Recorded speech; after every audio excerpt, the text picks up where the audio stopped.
do you ask actors to actually eat real spiders? You could do. I don't know what the laws are when it comes to eating insects, because obviously you couldn't eat a dog, so that would be difficult to pull off in visual effects. But eating a spider, could you do it on set? Maybe. Certainly on an indie set, you'd probably get away Yeah. with it.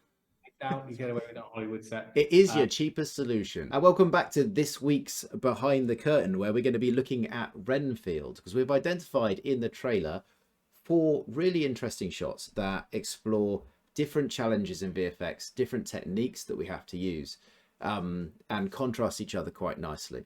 So the first one is, how do you eat a spider? Like, so first of all, Chris, if we look at the shot, do you ask actors to actually eat real spiders? you could do. I don't know what the laws are when it comes to eating insects, because obviously you couldn't eat a dog, so that would be difficult to pull off in visual effects. But eating a spider, could you do it on set? Maybe. Certainly on an indie set, you'd probably get away Yeah. with it. I doubt you get away with it on a Hollywood set. It is Uh, your cheapest solution. I grab that spider and just chug it down. I mean, what we're supposed to eat like what 8 spiders a year in our sleep anyway, so So you in know, a way, yeah, you just yeah, there's nothing really not deviating from any normal patterns of behavior. Like, yeah, um, you're just documenting it. Um, but in this and being case, mindful of it. I think it's probably a CG spider. And the question that I'm interested in is the actor actually eating anything? Like, or is he just pretending to eat something? I guess Right. if you eat an actual spider or something similar, there might be like the reaction of the actor, because you might get him sort of like, oh my god, I actually just put something a bit disgusting in my mouth. But this seems to be like some sort of positive spider that gives him powers or something like that. So maybe you don't want that. So does he need to hold anything? And what do you think? No, I mean, so okay, this it's a really interesting question because generally what we'd say is, if you can have something in shot that represents the digital thing that you're going to add. So just to clarify, we are saying this spider is digital, right? Yeah. Um, and often what you'd want is to have just something, right? So something that is the same size that could just be uh, like a little ball bearing, something like that, right? Yeah. And then that will give you reference for, well, if it's a similar material, it'll give a reference for the material. It'll give you reference for the lighting and whatever else. But in this case, it's a short shot, and it would just be overkill. There's no need for him to actually be holding anything. Now, Also, if he is holding something and that thing is not perfectly aligned or is bigger than the digital thing you replace it with. So let's say he was holding something that was kind of this big. Well, all the part that's underneath the digital spider, that's fine. That's the digital spider will just go on top. yeah. But anything that you filmed that isn't then covered by the digital element then needs to be painted out. And you got And to paint his face back in this yeah, case, and his face, so yeah, you really don't want to be doing that. So that's a really good tip straight away, that if you're going to use something to represent the presence of something that's going to be CG, try and make it smaller than the actual CG object. The second thing that I'd allude to here, which is interesting, is that having something on set is often very useful, because if the actor's holding something, there might need to be a sense of weight for the yeah. movement or the animation. But I think here this thing is so small, you can't really tell that he's not actually lifting the spider. Like, he's not having to use too much muscular force. But that is something to bear in mind as well. Like, so you've got a spider and you've stuck it in set. So what do you have to in scene? So what do you have to do? We have to track the movement of it. We have to recreate the camera. We have to track the movement of his hand, because the spider has to follow along perfectly, doesn't it?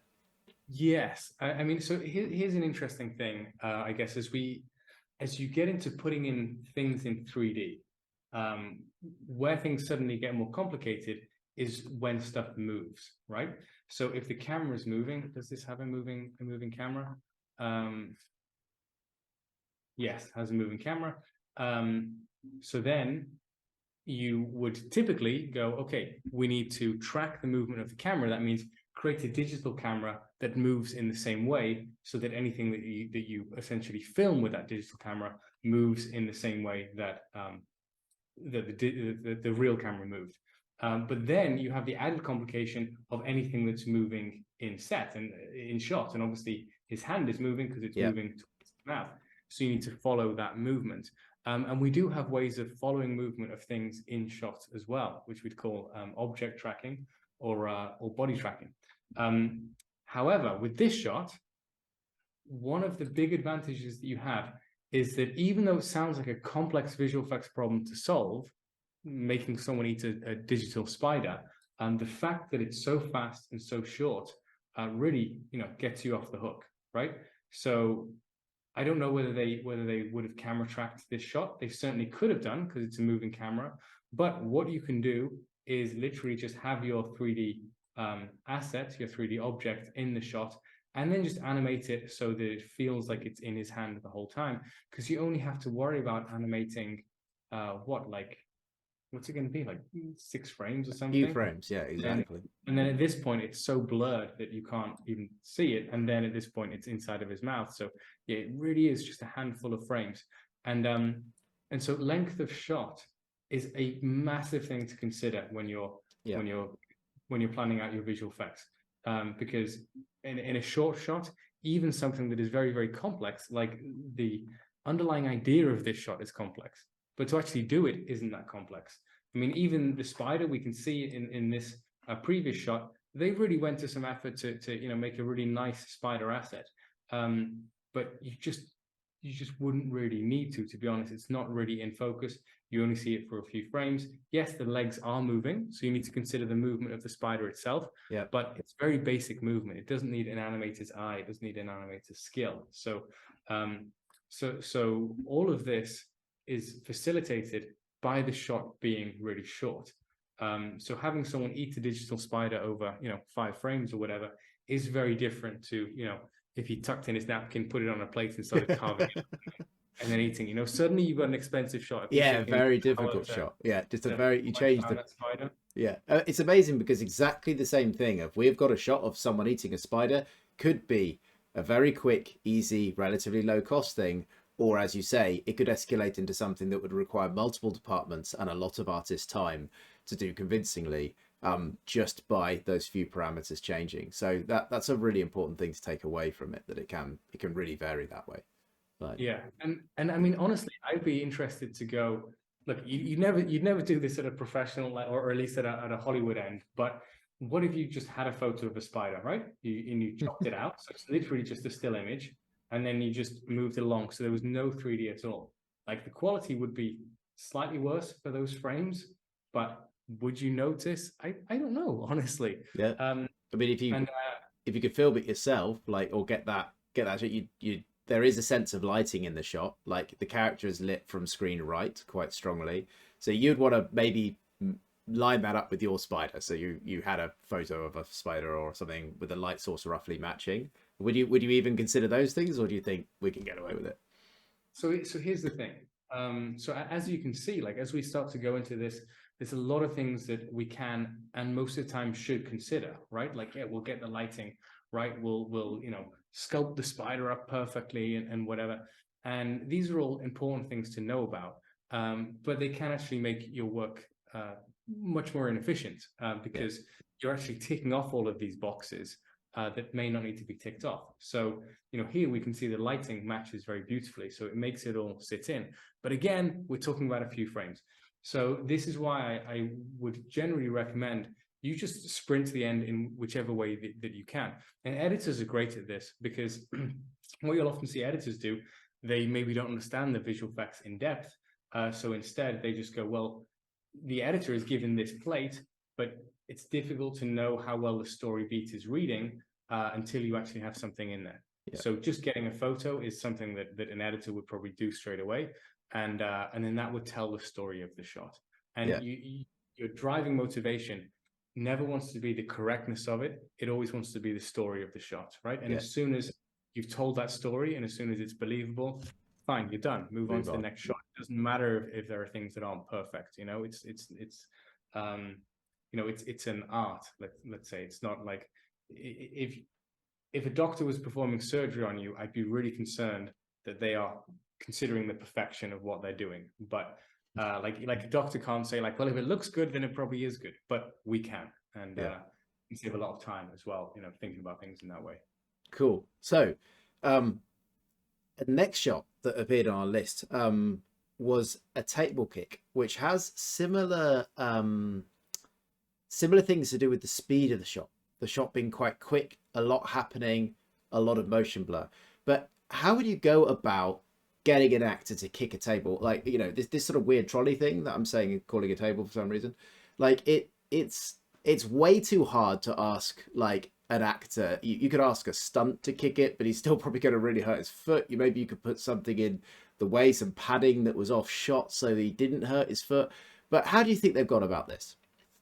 Because it's an impossible speed. You couldn't actually kick a trolley that fast. So surely there's some VFX witchcraft happening here. Yeah, well, I think I could, but maybe you couldn't. And join us next week for the next video where Chris will be kicking a table as hard as he possibly can.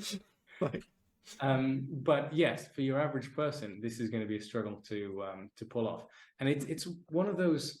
It doesn't quite fall into the category of invisible effects, right? Invisible effects are things that you just would never imagine are visual effects. You know, like if you want to make a street feel like it was filmed in the 70s or something like that, and you maybe digitally replace the signs with older signs and take whatever. out some road markings, that sort of thing. Yeah.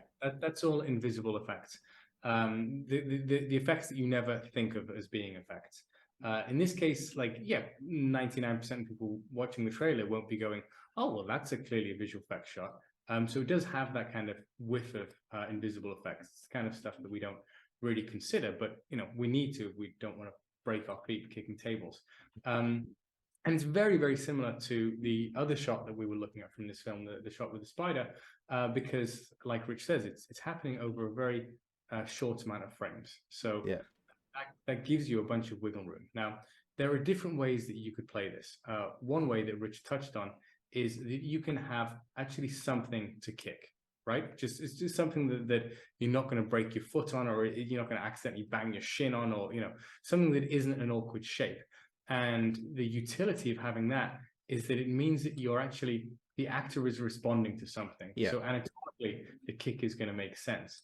And because it's, you know, you could be an excellent actor, but it's very difficult to kind of fake that motion. Is he faking the motion here? I'm not sure. I personally think he isn't kicking anything. Like, and that plays into it, because normally you'd expect some sort of resistance, right. Like the leg would judder or like the impact. But the fact is here, he's so strong that he can just kick this trolley across the room with almost no impact on his leg swing at all, if you get what I mean. I think it almost plays into it, which is why I'm leaning that way. He's kicking thin air, and they're then making the trolley look like it was kicked, I think. I don't know. What do you think? Yeah. I think that you're right. I think it's a really good observation as well, that it's actually, you know, the level of fakeness that you'd get from him not kicking something is going to work well for you here.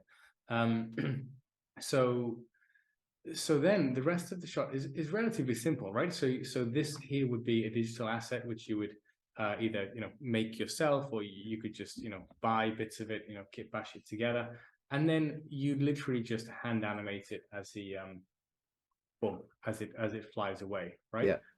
So that's probably how I do it. If it was a longer shot, what I would look into doing is just having this actually on set, and then he would have to fake kick it, so he would have to kick slightly behind it. Yeah. And then what you could do is then do what we'd call like a switch out, right? We would switch out the thing that's on set for the actual digital asset, and that would happen at the point where it becomes blurry, right? So that would be real. Okay. There would be the exact frame would be boom there. You would have your switch out there, right? Because if you have a switch out when things aren't moving, then it's just you're just going to get this pop, right? As the real thing switches to digital thing. But if you hide it during the movement, then you can find your switch out in that moment. So that's a fairly common technique, you know, and we'll do it with simple stuff, but you'll also do it with actors, you know. So we had Casey Affleck falling for quite a long distance, and he was actually on a harness, and he fell for a decent distance, but then he needed to keep on falling. So we had a Yeah. digital switch out to replace him with a digital Casey. So that is how you could do this. I'm pretty sure they didn't. I'm pretty sure they just had the digital table the whole time. Well, the alignment of objects is very interesting there, because if you hear that if it's entirely CG and he's kicking thin air, that's easy from the point of view that that object goes in front of his leg. It's easy to put CG in front of an actor. If he was kicking behind something that was actually there, we'd have to paint it out, like, because that object would still be there when he kicked it. So as the object starts to move, there might be a couple of frames where you kind of have to paint his leg in, if you get what I mean, because it would be behind a real object on set, or could be if you didn't set the shot up properly or carefully. So there's all sorts of like little nuances of whichever way you choose will require different skill sets and sort of like different amounts of effort in different departments. So that's why it's so important to plan, because you know, you might be drawing on slightly different artists depending on which route you go. So make it an interesting shot though. Right. As well, you know, when we were looking at the spider from the same film, we were saying like, okay, that's almost certain. Well, that is certainly a 3D asset, but it could potentially be done in 2D. This, I don't think it could be done in 2D. You know, it's too obviously three-dimensional. And every time when you open up that door to 3D, there is a whole bunch of other stuff that you need to consider, right? So you need to match the lighting so it feels like absolutely, it's being lit in the same way on set. Of course, you need to actually make the 3D model. You then need to texture it, to paint it to be whatever color it's going to be. You need to think about the materials, and you always need to consider the camera movement. So actually in this shot, the camera is moving. Yeah. And so what that means is you need to create a digital camera that moves in the exact same way as the real camera through a process that we camera tracking. And then that adds more time onto your load as well. Maybe even a bit of rigging or simulation, because the bottles and the plates are going to kind of fly off in some capacity. Like, again, very easy to fake because it's all just blurry and only a few frames, so we don't have to waste too much time on it, but there might be a consideration there too. So yeah, it's a good point. You can actually see on this frame the plates are lifting. Lovely, launching. So yeah, good catch. That's an interesting example of an area where my gut instinct is you'd never notice. They've done it, so someone has gone to the effort of doing it, and a lot of times when you go to that extra bit of effort, it doesn't make a strong difference to the visual result, but you somehow feel the quality difference. Yeah.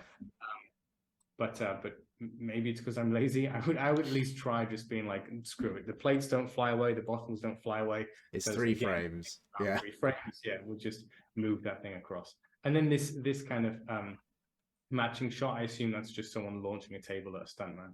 Yeah. A couple of frames. So the next one down in the list was an eye replacement, which is about, I think, 1 minute 25. Like, and this is really interesting because there's a number of ways you could approach it, and depending on the way that the camera moves and how still the shot is, different options become available to you. So I think, very short shot that we've just picked out there. So talk to us about this one, Chris. So it's clearly filming a real actor. I don't think the whole head would need to be CG or anything like that. So what's getting replaced? How's it being done? So the way that I think they're doing this is, you know, they're filming the eye super close up, and then they're replacing it with this iris, which essentially is a painting, right? This is we'd call this a DMP, a digital matte painting, and so that makes this effect fairly simple to do, because you're not opening up like Pandora's box of, you know, going into the world of 3D and having to worry about, you know, the lighting and all of that stuff.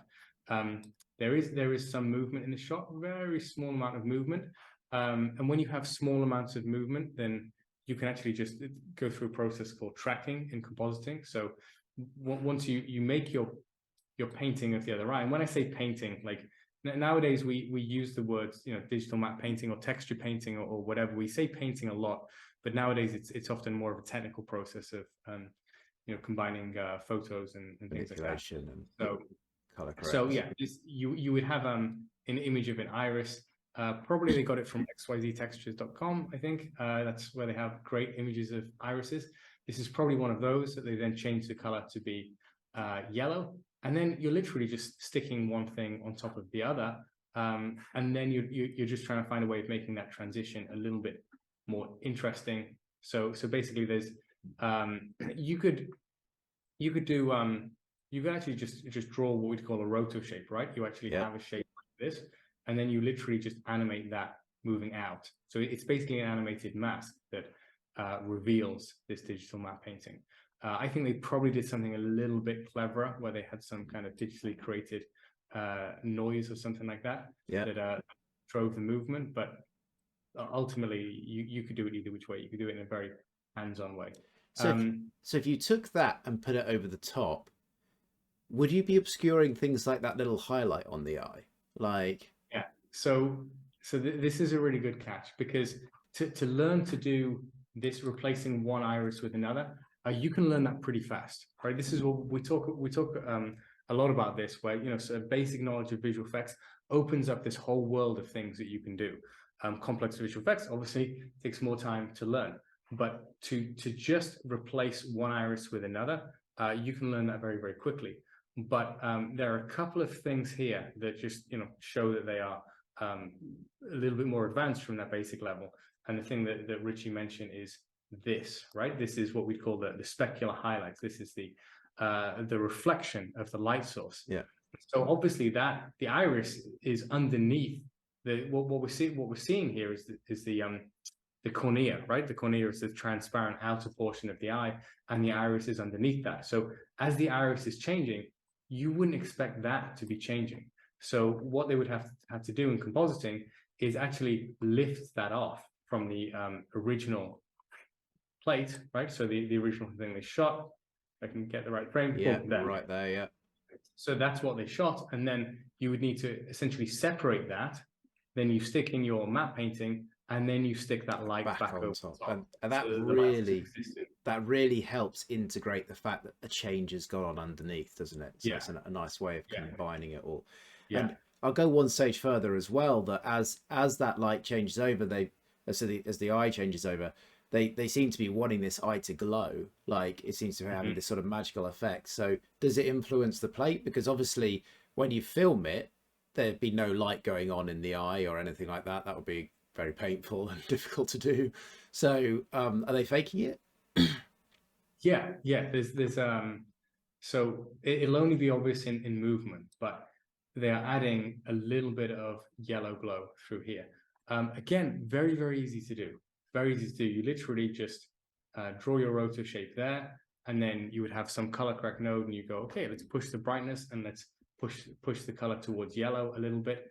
And this is something that no one in the audience is going to be aware of it. It's one of those things that you feel, right? Yeah. But when you're looking out for it, boom, you can see it. And they've pushed it stronger than I would imagine it would be in real life, just so you can get that feeling. A lot of time when we're doing effects, we just need to push it that extra little bit, same as you would in many aspects of filmmaking, honestly, just to really get that story to come through. So again, a very easy change to do. Even what we spoke about of lifting this highlight and putting it back on, it's not technically that difficult. So the one thing that we encounter a lot, one thing that we talk about a lot, is actually, yes, visual effects can be quite complex. So there are some things that can be difficult to do, but the most important thing is just the thinking about the work that you're doing, thinking about, okay, if this was casting light, if I was saying that the iris is actually glowing, how would that impact the shot? And once you're thinking about it, then you can find solutions within your skill range or within your budget range, right? If you're taking the opposite approach and just going, well, I know the software, what can I do? You're going to miss all of these little wins that will allow you to create really amazing visual effects really quite quickly. Yeah, some really clever decision making early on there can massively change the sort of the budget and the difficulty of the shot. So it's really cool to see them doing that really well here. And what's the last shot that we're going to look at today then, Chris?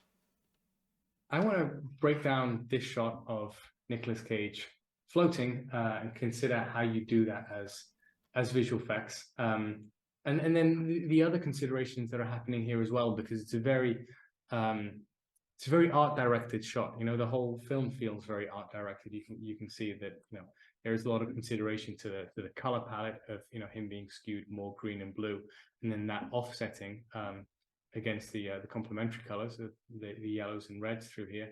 It's Um, it's a very interesting decision, isn't it? Because I look at that and I feel overwhelmingly the light source that's dominating this shot is warm. Yet all the characters in the foreground and Mr. Floaty Cage are very green. So have they just made a massive mistake? Have they?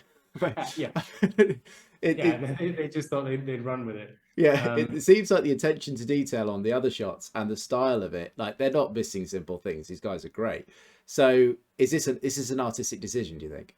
yeah, and you know, you get a feeling for that, the artistic creativity in all the shots, you know, and Yeah, even like the composite, you know, the clearly triangular composition through here, these movements there repeating in his arms, and then that kind of leading you through to here. It's all very well designed, and so the color palette is as well, I think. And visual effects will play a part of that. Now, when we're talking about manipulation of color, there is this overlap between what will happen in visual effects and what will happen in the grade, right? mm, The grade being done by the guys we call colorists, and they come after visual effects. So normally our job is just to make sure that everything sits together, and then the colorists will then you know, play with the colors to get the right mood or the right continuity. Sometimes, you yeah, know, two shots back to back don't feel like they're the same color. Um, so in this case, you know, was Nicolas Cage shot completely differently? Does he have?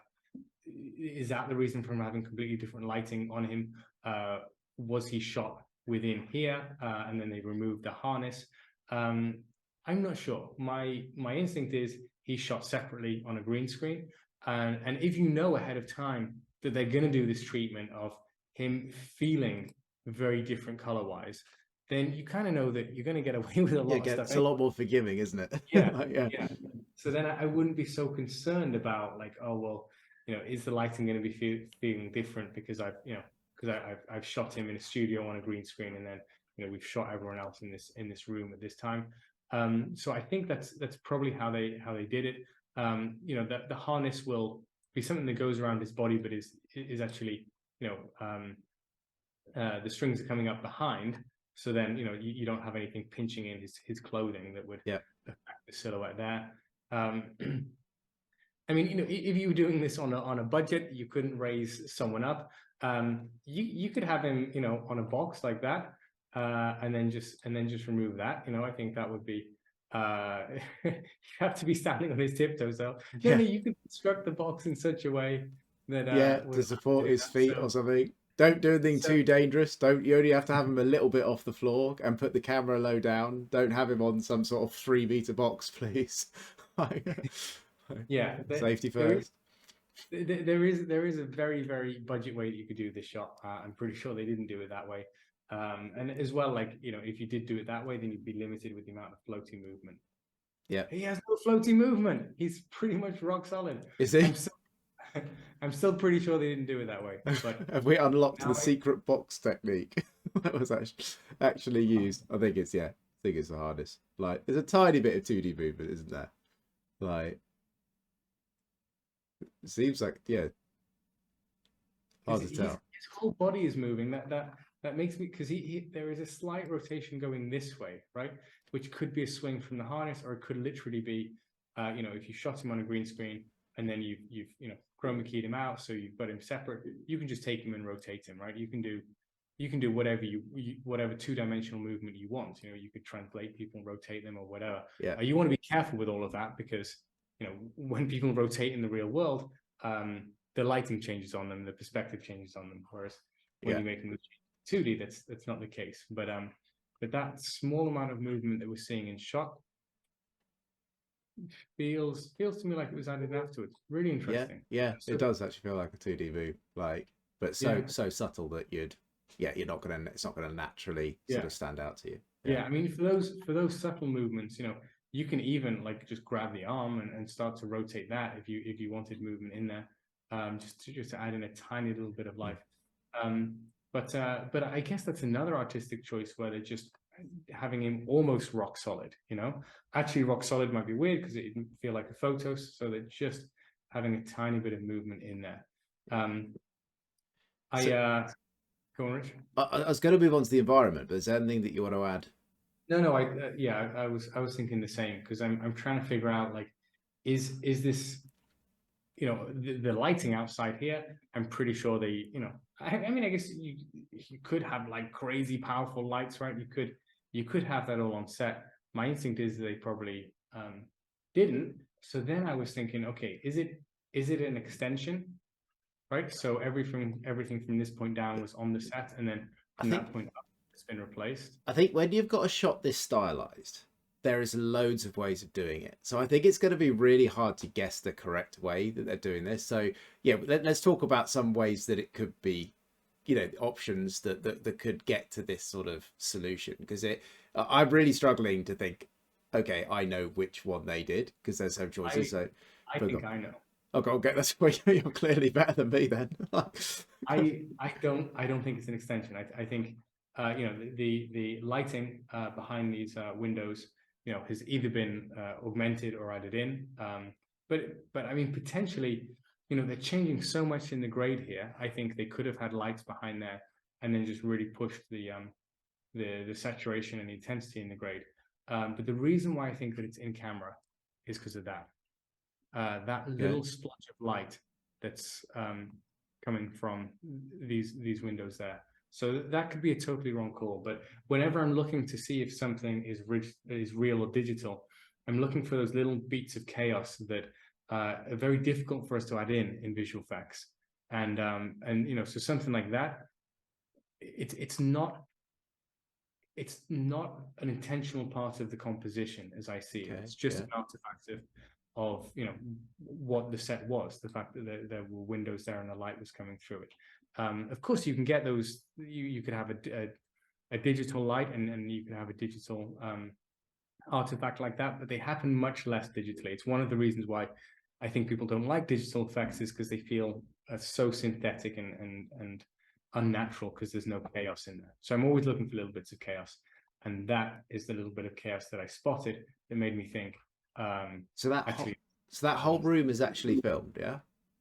I think so. Cool. There's another telltale, that line connecting with that line.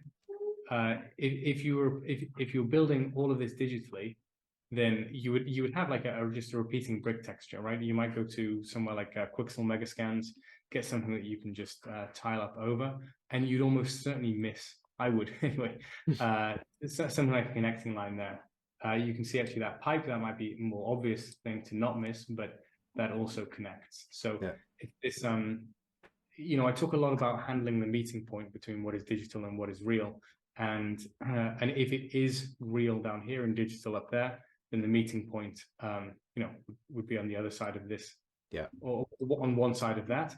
And if it is, it's just been handled incredibly well, better than I would have done it. So I don't know. So if you've then got this full wall being real and filmed, and you've got some massive light shining through, I would expect that light to hit the actors in the foreground. You know, the people sitting in the chairs and things.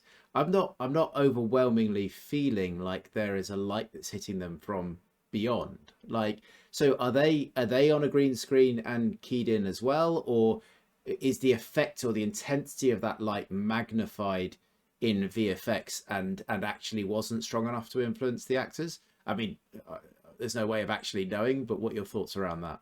Yeah, that's my guess. I don't think they're green screened. I don't know why you would, you know, yeah, I don't know why you would do that, because Yeah.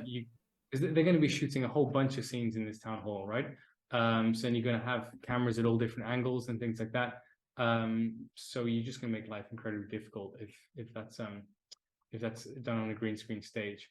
So I think, yeah, either there wasn't a light there and it's added in digitally, added in visual effects, or there was a light there, but it's nowhere near bright enough to To impact reach. Yeah. the actors. And then in the grade, it's just getting massively boosted. You know, Boosted and pushed. Yeah. and the fact that it's getting boosted here and they're not touched by it creates a break, let's say, in the visual continuity. It means that you don't buy it on a this looks totally real sort of way. But like we've said, that's clearly not the intention here, and Yeah. that's the fun of stylization is you can then start to deviate from that reality, and that gives you a lot of room to play with your We've visual. actually seen other shots in the trailer that we're not going to have time to review, where the foreground actor is definitely lit with a separate light rig from the rest of the shot. Like they push the foreground actor to very cold tones similar to this, and then everything else is done warm. So there's definitely like a visual style that's being established through the film of that sort of slight disconnect, like which is really interesting to see emphasized here as well.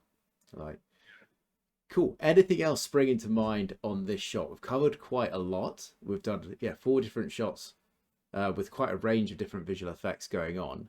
Anything you'd like to add to finish? No, I'm just admiring the composition. It's so fun. It's like it's got that Wes Anderson like perfectly symmetrical thing. And so I was just looking at that, you know, you've got one board there, Yeah, one well, board, yeah. one empty chair there, one empty chair there. You have this same framing on either side, a little bit of the same Gosh, window on either side. the two doors on either side, the 3 Yeah, windows on either yeah, side.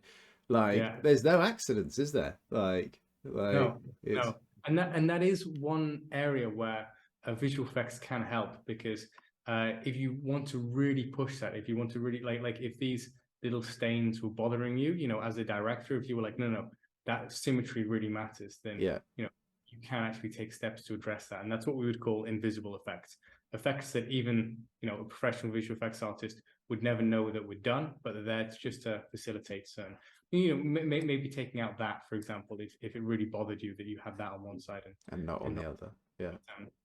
but yeah, I was just taken by that. It's clearly a very nicely art directed film, and I'm looking forward to seeing it. Look forward to seeing it. Right, excellent. Right, that's a great note to finish on. Thank you very much for joining us again. As ever, please do provide any sort of information on things you want us to include. Like, sort of, do you want us to do like shorter videos on specific shots? Do you like the long format? Give us a bit of feedback. We're going to react accordingly. We'd love to sort of put out the best stuff that you guys want to hear. So please join us for the next one. Thank you very much, and goodbye.